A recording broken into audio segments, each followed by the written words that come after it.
అలాంటి దుర్మార్గుని వాళ్ళ కేసులు పెట్టి లోన్ అయితే చూస్తున్నారు.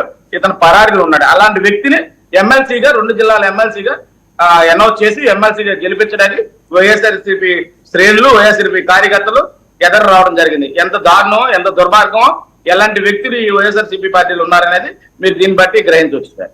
ఓకే, రావు గారు ఏదో చెప్తున్నారు కదా, చెప్పండి ఇప్పుడు. చెప్పు.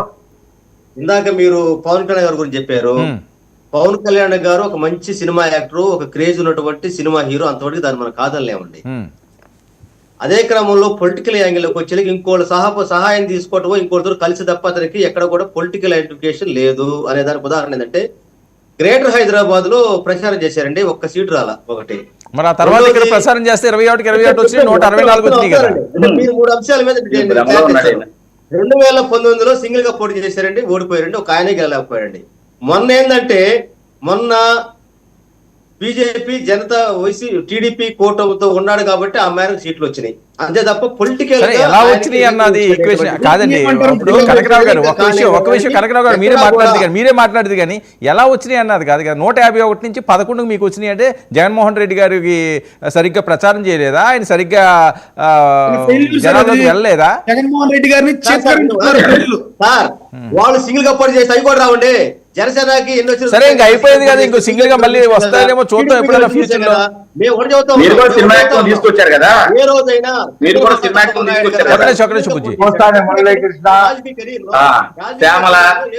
ఒక్క నిమిషం అండి బుద్ధి, క్రాస్ టాక్ వద్దు. మహారాష్ట్ర ఎన్నికల్లో పవన్ కళ్యాణ్ గారు సరిష్ ఉంది కాబట్టి బీజేపీ దక్షిణ భారతదేశంలో మత రాజకీయాలకు సాగు కాబట్టి దక్షిణ భారతదేశంలో పవన్ కళ్యాణ్ గారిని ఒక తురుముక్కలుగా బీజేపీ వాడుకుంటుంది. దానికి ఓడుకోవడానికి కూడా అనుసంధానం మన కూటమిలో కూడా బలంగా పనిచేయడం వల్ల ఈ రోజు కూటమి బలపడింది, అంతవరకు ఒప్పుకోవాల్సిన అవసరం ఉంది. అందువల్ల అంటే మహారాష్ట్ర ఈ రోజు ఎందుకంటే ఆయన చెప్పినటువంటి మొదట వచ్చినటువంటి సిద్ధాంతం ఏంటి, జేకి వీర భగత్ సింగ్, అదేవిధంగా అంబేద్కర్ గారు రకరకాలు చెప్పుకుంటూ వచ్చి చివరికి ఏంది సనాతనలోకి వచ్చాడు. అందువల్ల ఏంటంటే బీజేపీకి ఏంటంటే దక్షిణ భారతదేశంలో ఒక తురుముఖ్య ఎవరంటే పవన్ కళ్యాణ్ గారు. అందువల్ల ఆయన చరిష్మాను వాడుకుంటే పక్కన పెడతాం. ఇకపోతే ముద్రగడ పద్మనాభం గారు ఒక సీనియర్ పొలిటీషియన్, మంత్రిగా చేసినటువంటి ఆయన కులం కోసం పాటుపడ్డ మనిషి, కాపులు రిజర్వేషన్ కావాలని చెప్పేసి తన జీవితం మొత్తాన్ని సాక్రిఫైస్ చేసిన మనిషి. ఈ రోజు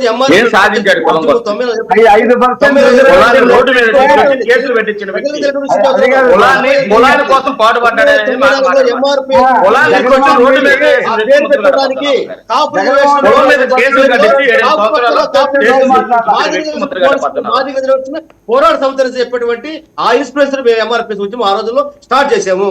ఆ తర్వాత పోరాటం చేస్తామంటే ప్రభుత్వం కర్కశంగా తెలుగు పార్టీ ప్రభుత్వం వాళ్ళ కుటుంబాన్ని, వాళ్ళ మహిళల మొత్తాన్ని చేసినటువంటి పరిస్థితి నేపథ్యంలో అనేక అవమానాలు బాధలు పడినటువంటి మనిషి ఏదైతే ముద్రగడ పద్మనాభం గారు. అందువల్ల ఈ రోజు ఒక సీనియర్ పొలిటీషియన్. నాది చిన్న ప్రశ్న ఈ అంశంలో, కనకరావు గారు ఓకే, మీరు ముద్రగడ గారి గురించి చాలా గొప్పగా చెప్పారు. నాదొక చిన్న ప్రశ్న, అంత కాపుల కోసమో లేకపోతే ఆ సామాజిక వర్గం కోసమో ప్రాణ త్యాగాలకి సిద్ధపడిన అలాంటి గొప్ప వ్యక్తి ఆ ఐడెంటిటీని వదులుకొని రెడ్డి అని పెట్టుకోవడం ఏంటండి?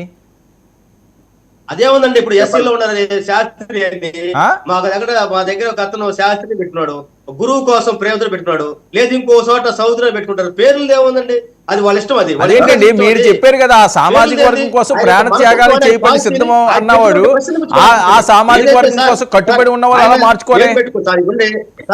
సార్ రావు అంటే నా పేరు కనకారావు అండి, రావులు అంటే కూడా సహజంగా వేలమాసారో లేదంటే ఏదో చెప్పుకుంటారు అంటే పేరు కాదు. ఇక్కడ ఇప్పుడు శాస్త్రి జాంబో శాస్త్రి పేరు ఎస్సీ మాది కాదండి. కాదు, మీరు ఇప్పుడు ఏంటి, మీరు కనకరావు గారా?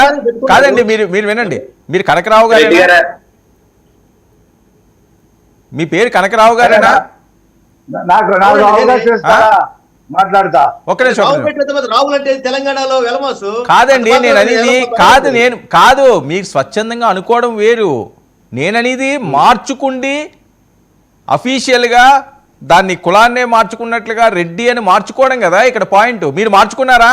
మీరు కనకరెడ్డి అని మార్చుకోగలరా? మీరు కావచ్చు, అది వాళ్ళ కొడుకు మీద ప్రేమ కావచ్చు, అతను అందించినటువంటి పరిపాలన కావచ్చు, నవరత్న రూపాయలు సూక్ష్మటువంటి కాపులకు గుర్తింపు ఇచ్చినటువంటి ఏదైతే కాపులకి రాజకీయ గుర్తింపు ఇచ్చినటువంటి వ్యక్తి మంత్రివర్గంలో కావచ్చు నామినేట్ పోస్టులో ఆ కృతజ్ఞత పెట్టుకోవచ్చు.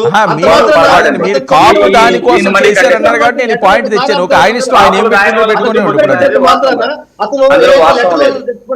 ప్రభుత్వ విధానం విషయాన్ని పక్కన పెడతా చెప్పండి. ఓకే ఓకే ఏంటి గౌతమ్ రెడ్డి గారు ఏంటి పరారీలో ఉన్నారట? ఆయన మీద ఏమన్నా నిజంగా కేసులు ఉన్నాయా? కక్షపూర్తిగా ఏమైనా అరెస్ట్ చేయబోతున్నారా?